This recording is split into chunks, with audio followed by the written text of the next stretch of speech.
ಸುರಪುರ ಉಪಚುನಾವಣೆಯಲ್ಲಿ ಕೂಡ ಕಾಂಗ್ರೆಸ್ ಗೆಲುವನ್ನು ಸಾಧಿಸಿದೆ. ಉಪಚುನಾವಣೆಯಲ್ಲಿ ಅಲ್ಲಿ ರೆಗ್ಯುಲರ್ ಚುನಾವಣೆಯಲ್ಲಿ ಅವರು ಸೋತಿದ್ರು, ಈಗ ಉಪಚುನಾವಣೆಯಲ್ಲಿ ಅವರು ಸೋತಿದ್ದಾರೆ. ಮೇ ಬಿ ಮಾರ್ಜಿನ್ ಕಡಿಮೆ ಆಗಿರಬೇಕು ಅನ್ಸುತ್ತೆ ಒಂದು ಸ್ವಲ್ಪ. ಆಗ ಎಷ್ಟೋ 30,000 ಚಿಲ್ಲರೆಯಲ್ಲಿ ಸೋತಿರಬೇಕು, ಇವಾಗ ಎಷ್ಟೋ 16,000, 17,000, 20,000ದಲ್ಲಿ ಸೋತಿರ್ಬೋದು. ಯಾ ಓಕೆ. ಈಗ ತಕ್ಷಣಕ್ಕೆ ನಮಗೆ ಬರ್ತಾ ಇರುವಂತಹ ಸುದ್ದಿಗಳಲ್ಲಿ ಬಿಹಾರ 32-8 ಇಂಡಿ, ಮಧ್ಯಪ್ರದೇಶ 29-0 ಸ್ವೀಪ್ ಎಕ್ಸ್ಪೆಕ್ಟ್ ಮಾಡ್ತಾ ಇದ್ರು. ಗುಜರಾತ್ 25-1 ಆಲ್ಮೋಸ್ಟ್ ಸ್ವೀಪ್ ಕರೆಕ್ಟ್ ಆಗಿದೆ. ರಾಜಸ್ಥಾನ ಕೈ ಕೊಟ್ಟಿದೆ ಬಿಜೆಪಿಗೆ, 13-12 ಕೂತ್ಕೊಂಡಿದೆ, ಕೈ ಕೊಟ್ಟಿದೆ ಬಿಜೆಪಿಗೆ. ಅಲ್ಲೊಂದು ರಫ್ಲಿ ಕಡಿಮೆ ಅಂದರೆ ಒಂದು 6-7 ಸೀಟು ಕಳ್ಕೊಂಡಂಗೆ ಕಾಣಿಸ್ತಾ ಇದೆ ಇವರು ರಾಜಸ್ಥಾನದಲ್ಲಿ. ಹಾಗಾಗಿ ಒಡಿಶಾನಲ್ಲಿ ನಿರೀಕ್ಷೆಯಂತೆ ಎಲ್ಲ ಸರಿಯಾಗಿದೆ. ಹರಿಯಾಣನಲ್ಲಿ ಒಂದು 2 ಸೀಟನ್ನು ಕಳ್ಕೊಂಡಿದೆ. ಸೊ ರಾಜಸ್ಥಾನ ಹರಿಯಾಣ ಸೇರಿಸಿದ್ರೆ ಒಂದು 8 ಸೀಟ್ ಲಾಸ್ ಆಗ್ತಾ ಇದೆ, 8ರಿಂದ 9 ಸೀಟ್ ಲಾಸ್ ಆಗ್ತಾ ಇದೆ ಅಂತ ಮೇಲ್ನೋಟಕ್ಕೆ ನಮಗೆ ಭಾಳ ಸ್ಪಷ್ಟವಾಗಿ ಕಾಣಿಸ್ತಾ ಇದೆ. ಈ 8-9 ಸೀಟಿಗೆ ಛತ್ತೀಸ್ಗಢ ನಿರೀಕ್ಷೆಯಂತೆಯೇ ಇದೆ. ಪಶ್ಚಿಮ ಬಂಗಾಳದಲ್ಲಿ ಸುಮಾರೊಂದು ಆಲ್ಮೋಸ್ಟ್ ಒಂದು 14 ಸೀಟ್, 10 ಅಂದರೆ 10, 20, ಲಾಸ್ಟ್ ಟೈಮ್ ಅರೌಂಡ್ 14 ಸೀಟ್ಸ್ ಅಲ್ಲ ಅವ್ರು ಬರಬೇಕು ಅಂದ್ಕೊಂಡಿದ್ದಿಲ್ಲ. ಲಾಸ್ಟ್ ಟೈಮ್ಗೆ ಹೋದ್ರೆ 10 ಸೀಟು, 10 ಸೀಟು, 10, 20 ಸೀಟ್ ಲಾಸ್ ಆಯಿತು.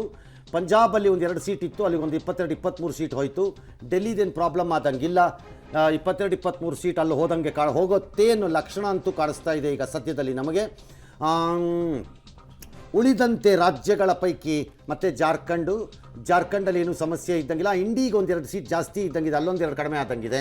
ಹಾಗಾಗಿ ಅಲ್ಲೊಂದು 2 ಸೀಟ್ಸ್ ಅದು ಆಯಿತು. ತಮಿಳ್ನಾಡಲ್ಲಿ ಅವ್ರಿಗೇನು ಎಕ್ಸ್ಪೆಕ್ಟೇಷನ್ ಇಲ್ಲ, 30 ಸೀಟ್ ಆಯಿತು. ಇದು ಟೋಟಲ್ ಈಗ ಸದ್ಯಕ್ಕೆ ಈ 30 ಸೀಟ್ಗಳನ್ನು ಲೆಕ್ಕ ಹಿಡ್ಕೊಂಡು ನಾವು ಆಂಧ್ರ ಪ್ರದೇಶ ಬಿಟ್ಬಿಡೋಣ. ತೆಲಂಗಾಣನಲ್ಲಿ ಅವ್ರ ಪ್ರಕಾರ ಇನ್ನೊಂದು 2 ಸೀಟ್ ಬೇಕಿತ್ತೇನೋ ಬಿ ಜೆ ಪಿಗೆ ಅಲ್ಲಿ ಲಾರ್ಜ್ಲಿ. ಸೊ 32 ಸೀಟ್ ಆಯಿತು,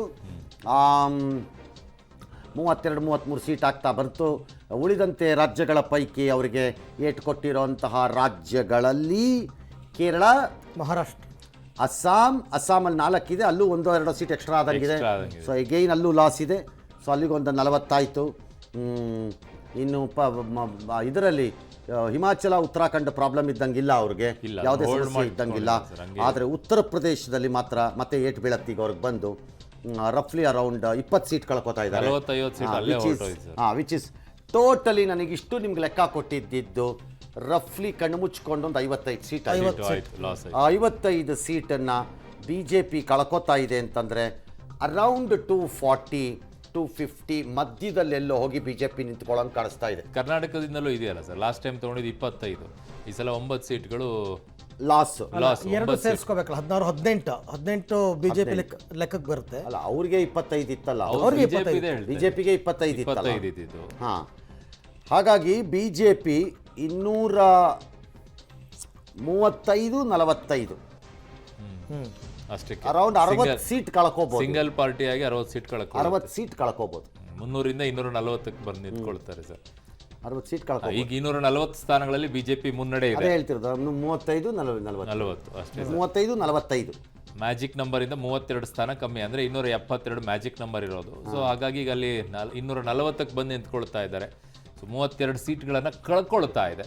ಅವ್ರು ಲಾಸ್ಟ್ ಟೈಮ್ ತಗೊಂಡಿದ್ದು 303 ಸೀಟ್ಗಳನ್ನು ಪಡ್ಕೊಂಡಿದ್ದು, ಅದಕ್ಕೆ ಕಂಪೇರ್ ಮಾಡ್ಕೊಂಡ್ರೆ ಆಲ್ಮೋಸ್ಟ್ 60 ಸೀಟ್ಗಳನ್ನು ಕಾಂಗ್ರೆಸ್ ಜೆಡಿಯು ಮತ್ತು ಟಿಡಿಪಿ ಜೊತೆ ಮಾತಾಡಕ್ ಟ್ರೈ ಮಾಡ್ತಿದಾರಂತೆ. ಕಾಂಗ್ರೆಸ್ನವರು ಜೆಡಿಯು ಮತ್ತು ಟಿಡಿಪಿ ಜೊತೆಗೆ ಮಾತಾಡಕ್ ಟ್ರೈ ಮಾಡ್ತಿದಾರಂತೆ. ಅವರಿಬ್ರು ಏನಾದ್ರು ಮಾತಾಡಿದಕ್ಕೆ ಒಪ್ಕೊಳ್ಳೋದೇ ಆದ್ರೆ ಆಗ ಬಿಜೆಪಿ ಹ್ಯಾಸ್ ನೋ ಚಾನ್ಸ್. ಅವಾಗ ಹೋಗ್ಬಿಡುತ್ತೆ, ಸರ್ಕಾರ ಇರಲ್ಲ. If JDU and TDP does not agree ಅದಕ್ಕೆ, then there is a different issue. ಅವಾಗ ಇಲ್ಲಿ ಚಾನ್ಸ್ ಆಗುತ್ತೆ ಅಲ್ಲ ಸರ್ ಗೌರ್ಮೆಂಟ್ ಫಾರ್ಮ್ ಮಾಡೋಕ್ಕೆ, ಇಂಡಿ ಕೂಟಕ್ಕೆ 100% ಆಗುತ್ತೆ.